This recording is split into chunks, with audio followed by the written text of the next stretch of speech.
Hello friends, today in engineering physics we are going to discuss about the various random error and their related example.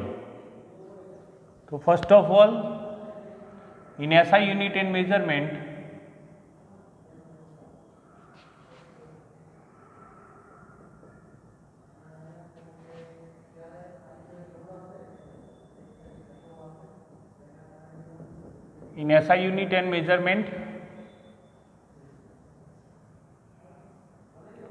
our topic is random error. So in previous lectures in engineering physics we discuss about error related topic. We know that different two types of error is there. One is systematic and other one is random. આપણે અગાઉના લેક્ચરની અંદર ત્રુટિના બે પ્રકાર કહેતા વ્યવસ્થિત અને અવ્યવસ્થિત ત્રુટિ વિશેનો અભ્યાસ કરેલો. એમાં વ્યવસ્થિત ત્રુટિને આપણે જુદી જુદી ત્રણ રીતે વ્યાખ્યાયિત કરેલી. જે તે સાધનની ખામી હોય, પ્રયોગ પદ્ધતિના લીધે ઉદ્ભવતી ખામી હોય, કહેતા વ્યક્તિગત એરર હોય, કોઈ એટમોસ્ફિયરિક ફેક્ટર્સ એને અફેક્ટિંગ હોય, એને અસર કરતું હોય, એના આધારે હોય. તો આ પ્રકારે આપણે સિસ્ટમેટિક એરર કહેતા વ્યવસ્થિત ત્રુટિને સમજેલા. એની સાથે સાથે આપણે રેન્ડમ એરરના ટાઈપ્સને બી સમજેલા અને એને વ્યાખ્યાયિત બી કરેલા. તો અહીંયા ફરીથી આજે આપણે ટાઈપ્સ ઓફ રેન્ડમ એરરની માહિતી મેળવીએ. રેન્ડમ એરર ગુજરાતીમાં જેને કહેશો અવ્યવસ્થિત ત્રુટિ.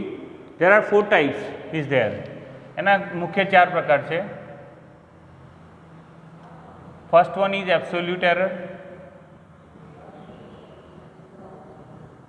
Second one is average absolute error.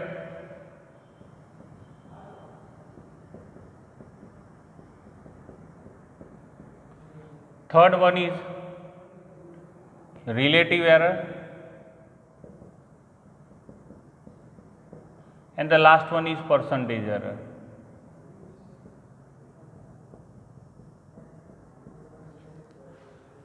They all are depends on each other, right? Absolute error કહેતા નિરપેક્ષ ખામી, એવરેજ એબ્સોલ્યુટ એરર કહેતા સરેરાશ નિરપેક્ષ ત્રુટિ અથવા ખામી, રિલેટિવ એરર કહેતા સાપેક્ષ ત્રુટિ અને પર્સન્ટેજ એરર કહેતા પ્રતિશત ત્રુટિ. તો these all are the four basic form of random error. અવ્યવસ્થિત કહેતા રેન્ડમ એરરના ચાર મુખ્ય વિભાગ છે. એબ્સોલ્યુટ એરર કહેતા સાપેક્ષ સરેરાશ નિરપેક્ષ ત્રુટિ કહેતા નિરપેક્ષ ત્રુટિ, એવરેજ કહેતા સરેરાશ નિરપેક્ષ, રિલેટિવ કહેતા સાપેક્ષ અને પ્રતિશત કહેતા percentage error.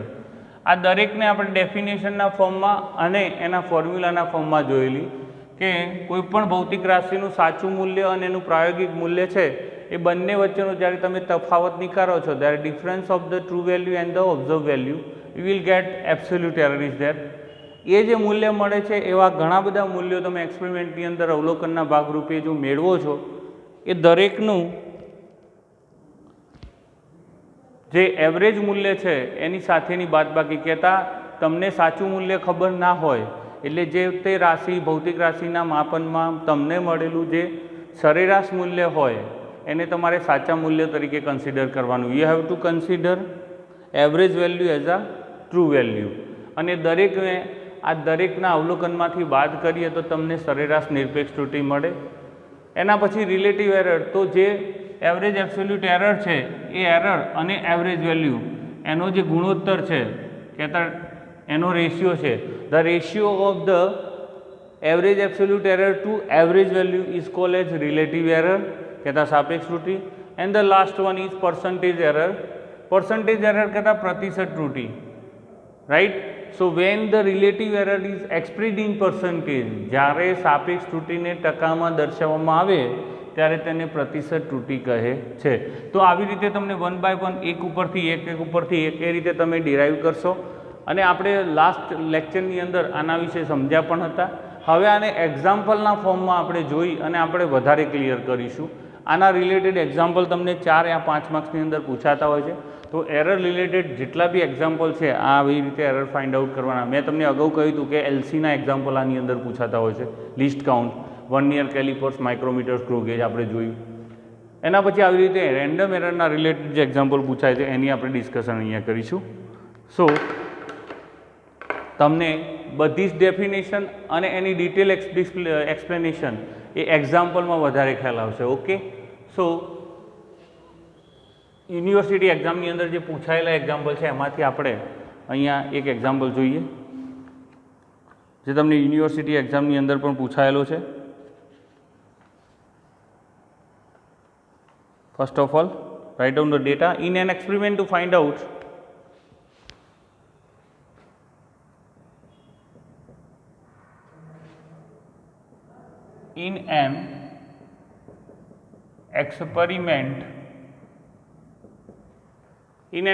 to find out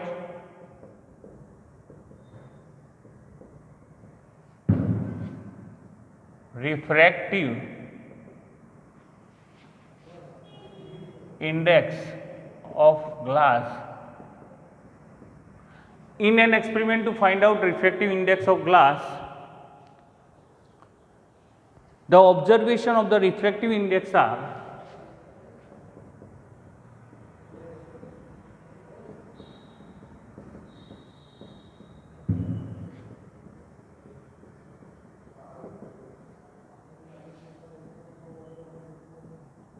index are 1.36, 1.29, 1.33, 1.34,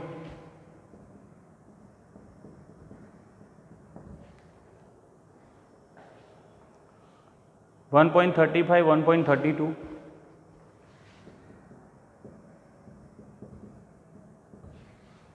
and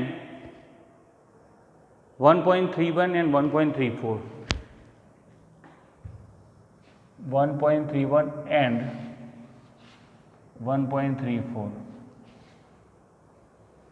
Find out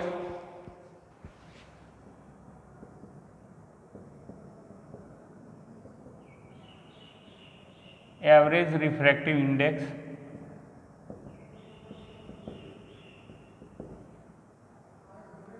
and percentage error.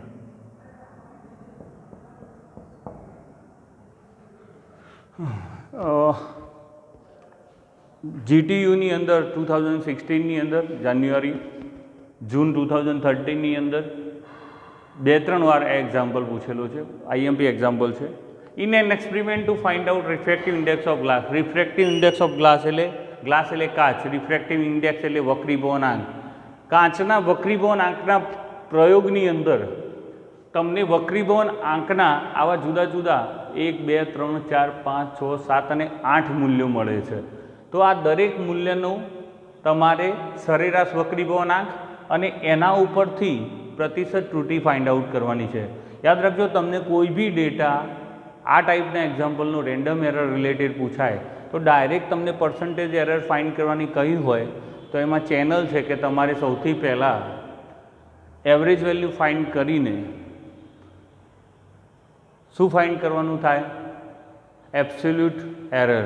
Absolute error ઉપરથી average absolute error, average absolute error ઉપરથી રિલેટિવ એરર, અને રિલેટિવ એરરને જ્યારે પર્સન્ટેજ સાથે દર્શાવો ત્યારે તમને પર્સન્ટેજ એરર મળે. એટલે ડાયરેક્ટલી તમને ફાઇન્ડ આઉટ કરવાનું પર્સન્ટેજ એરર કયું હોય, પણ you have to also find out among all threes, right. તમારે બધી જ એરરને ત્યાં ફાઇન્ડ કરવી પડશે.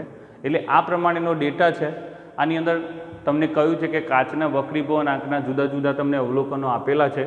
એ અવલોકનોને ધ્યાનમાં લઈને તમારે એનો સરેરાશ વક્રીભવન આંક ફાઇન્ડ કરવાનો છે અને એ વક્રીભવન આંકના મૂલ્યમાંથી તમારે પર્સન્ટેજ એરર ફાઇન્ડ કરવાની છે.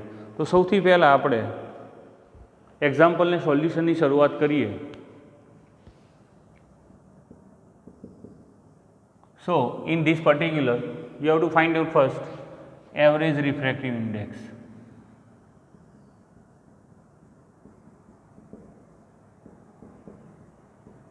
You know that જ્યારે તમે કોઈ પણ વસ્તુની એવરેજ ફાઇન્ડ આઉટ કરતા હોય, કહેતા સરેરાશ, તો કઈ રીતે થાય એને આપણે n બારથી દર્શાવીશું. શેનાથી? n બારથી. તો આ બધા જ મૂલ્યોનો સરવાળો ભાગ્યા એ મૂલ્યોની સંખ્યા. The summation of all this observation divided by the number of observation. So 1.36 plus 1.29 plus 1.33 plus 1.34 plus 1.35 plus 1.32 plus 1.31 plus 1.34 divided by 1, 2, 3, 4, 5, 6, 7 and 8. Now આનું તમે સોલ્યુશન કરશો એટલે તમને ધ્યાન રાખજો, દરેક કેલ્ક્યુલેટરનો ઉપયોગ કરીને તમે સોલ્યુશન કરી શકો છો. 10.64 આ ઉપરના બધાનો સમેશન 10.64 આવશે અને એના ડિવાઇડેડ બાય 8 કરશો એટલે તમને એવરેજ વેલ્યુ મળશે 2 પોઈન્ટ સમથિંગ અથવા સોરી 1.33 1.33 એ આ તમારી એવરેજ વેલ્યુ છે, right. So in this way you can find out. આ પહેલો જવાબ આપણને મળ્યો, average refractive index. Average refractive index 1.33. Now you have to find out absolute error of each reading. Absolute error of each reading. આ દરેક અવલોકનની નિરપેક્ષ ત્રુટિ તમારે find out કરવાની છે.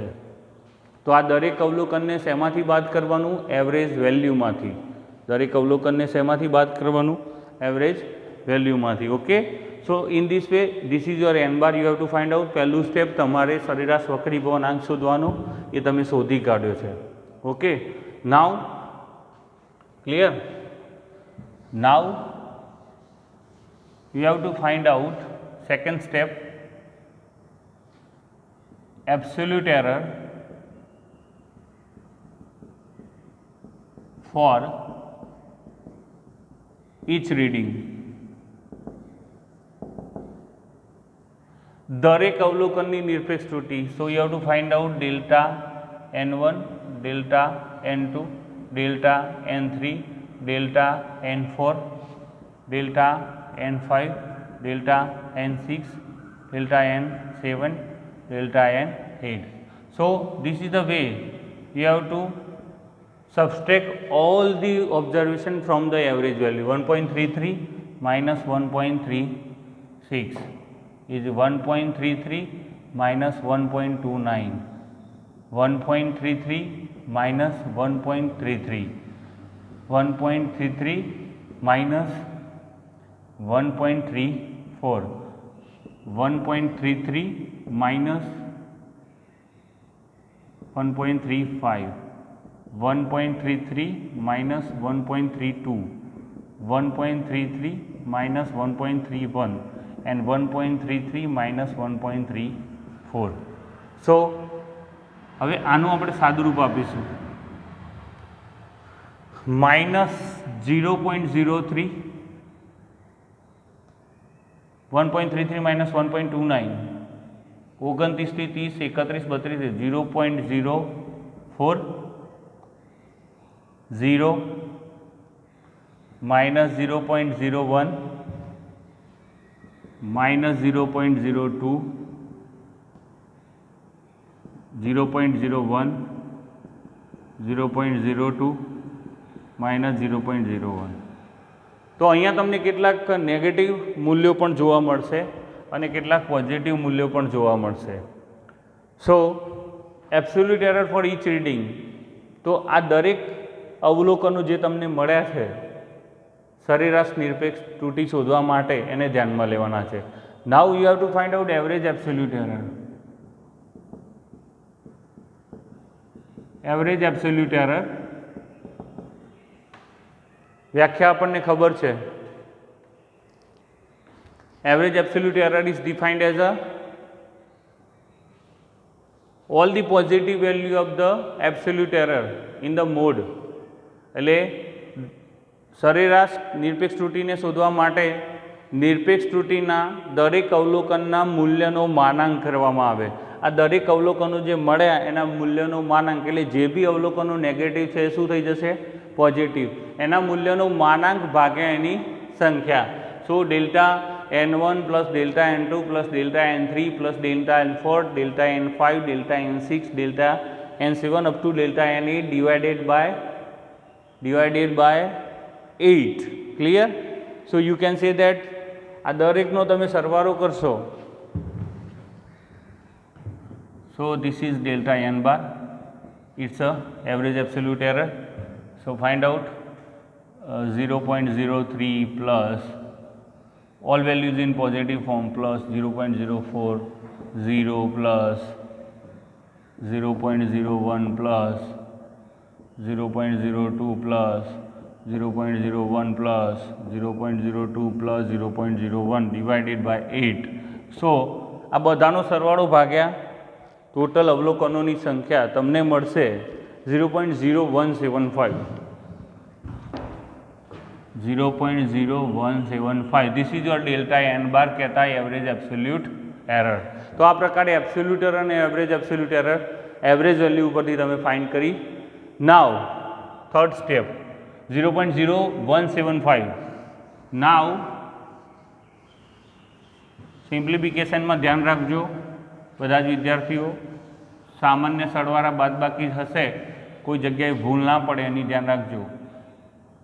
Third step, we have to find out relative error. We have to find out relative error. Now we know that the definition is relative error is defined as a ratio of average absolute error to average value. કહેતા સરેરાશ નિરપેક્ષ ત્રુટિ અને સરેરાશ value વચ્ચેનો જે ગુણોત્તર છે એ તમને સાપેક્ષ ત્રુટિ આપે છે, કહેતા relative error. So relative error delta n. So delta n bar upon n bar. Delta n bar we know that 0.0175 upon 1.33. What should be the answer? 0.01315. 0.01315. This is the relative error. Now we know that the step number 4, percentage error. So percentage error, we know that when the relative error is expressed in percentage, delta n into 100%, right? What should be the value of delta n? 0.01315 into 100. So આને આપણે 1315 લખીએ. અહીંયા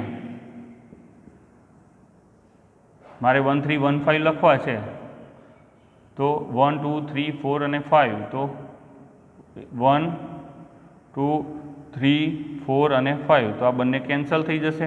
કેટલા આંકડા કપાશે? 1 2 અને 3. તો કેટલા percentage error આવશે? 1.3%. તો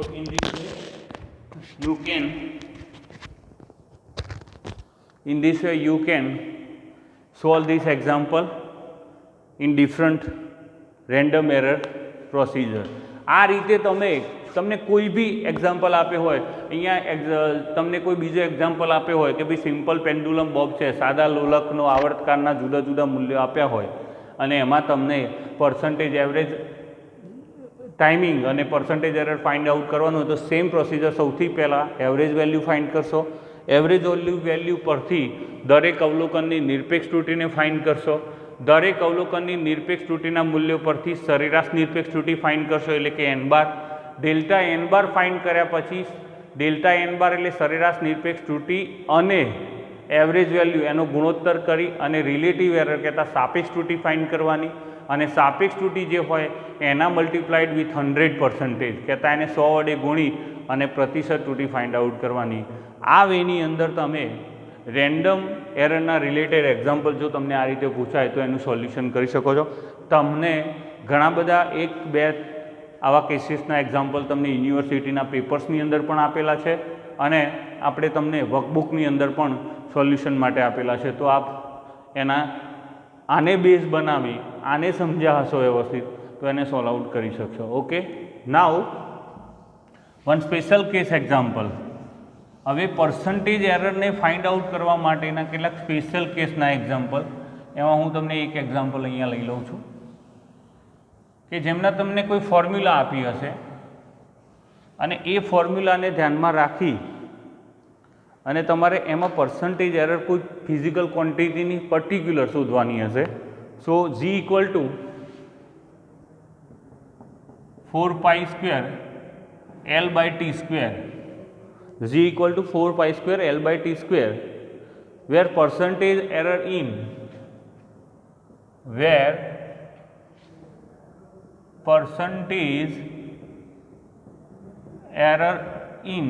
L is equal to plus or minus 2%. Percentage error in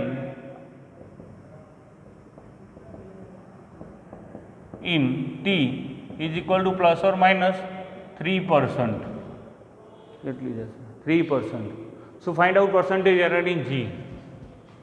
So find out percentage error in G. તમને આ રીતે કોઈ ફોર્મ્યુલા આપેલી હશે, એમાં કોઈ પણ બે ભૌતિક રાશિ માટે તમને એરર આપેલી હશે કે આટલા ટકા પ્રતિશત ત્રુટિ એમાં છે, તો તમને કોઈ નવી ફિઝિકલ ક્વોન્ટિટી એમાંની ને એમાંની એની અંદર કેટલી હશે શોધવાનું કહ્યું છે. તો આના માટે તમારે ફોર્મ્યુલા યાદ રાખવાની છે ખાસ. So when we find out, તો here you have to given G equal to 4 pi square L by T square. So આપણે જીમાં પ્રતિશત ત્રુટિ શોધતા હોય તો delta G by G into 100, એટલે કે આપણે જીની એવરેજ એબ્સોલ્યુટ એરર અને જીની એવરેજ વેલ્યુ એનો ગુણોત્તર એના ગુણ્યા 100, એટલે delta G by G. Now plus or minus, યાદ રાખજો, plus or minus delta L by L into 100 plus આના ઉપર ઘાત છે, કહેતા પાવર છે, ટી સ્ક્વેર છે, ટીની કેટલી ઘાત છે 2, તો એવા જે પદો હોય એમાં ઘાત છે એ સહગુણક થઈ જશે, એટલે 2 into delta T by T into 100. આ રીતે તમારે આખી ફોર્મ્યુલા બનાવવાની થશે. જીની અંદર પ્રતિશત ત્રુટિ ફાઇન્ડ કરો છો માટે delta G by G into 100 is equal to plus or minus delta L by L. This one is the constant, right, અચળ પદ છે એટલે એને કન્સિડર કરવાનું નથી. જે રાશિ તમને આપેલી છે લેન્થ અને ટેમ્પરેચર, એને delta L by L into 100 plus આની ઉપર 2 પાવર છે માટે એ સહગુણકમાં થઈ જશે 2 into delta T by T into 100. હવે આપણે જાણીએ છીએ plus or minus. Next step, delta L by into એટલે લેન્થની અંદર પ્રતિશત ત્રુટિ કેટલી છે 2%, તો પુટ હિયર 2% પ્લસ 2 ઇન્ટુ આની અંદર કેટલી પ્રતિશત ત્રુટિ છે in T 3, so put the 3. Now you can simplify this, plus or minus 2 plus 2 into 3, that is 6, so is equal to plus or minus 8%. તો જીની અંદર 8% પ્રતિશત ત્રુટિ હશે. આ રીતે આ પ્રકારેના પણ એક્ઝામ્પલ, આ પણ તમને 1-2 વાર યુનિવર્સિટી એક્ઝામની અંદર પૂછેલો છે. હવે તમને હું એક એક્ઝામ્પલ આના રિલેટેડ, જે અગાઉ આપણે જોયું કે રેન્ડમ એરરના આધારિત કઈ રીતે absolute error, average absolute error, relative અને પર્સન્ટેજ આપણે કાચના બકરી પર આંકના મૂલ્યોમાંથી જોયું. સ્પેશિયલ કેસની અંદર આવું પણ એક્ઝામ્પલ જોયું. આના સિવાય પણ કોઈ એક ફોર્મ્યુલાનું એક્ઝામ્પલ તમને આવી શકે છે, બરાબર છે. એ ફોર્મ્યુલાના એક્ઝામ્પલ તમે તમારી રીતે એકાદ 2 ફોર્મ્યુલાના એક્ઝામ્પલ છે, એક તો મેં તમને અહીંયા સોલ્વ આઉટ કરાવ્યું છે, એક વિશેષ તમને અગાઉ આપણે આપીશું. એટલે આ રીતે પર્સન્ટેજ એરર કઈ રીતે ફાઇન્ડ થાય એને થરોલી આપણે રેન્ડમ એરરના ટાઈપ્સને સમજી અને સોલ્વ કરી છે. આ પ્રકારેના એક્ઝામ્પલ પણ યુનિટ નંબર 1ની અંદર એલસીની સાથે લિસ્ટ કાઉન્ટની જોડે જોડે આ પણ એક્ઝામ્પલ તમને પૂછાતા હોય છે, તો એને પણ ધ્યાનમાં દોરીશું. આ રીતે આપણે અહીંયા એસઆઈ યુનિટ અને મેઝરમેન્ટના રિલેટેડ ટોટલ ડિસ્કશન આ એક્ઝામ્પલની સાથે અહીંયા પૂર્ણ કરીએ છીએ. Next session we will start with our unit number 2, force and motion. બળ અને ગતિ નામનું જે યુનિટ છે એની આપણે આવતી વખતે શરૂઆત કરીશું. ઓકે, જય સ્વામિનારાયણ.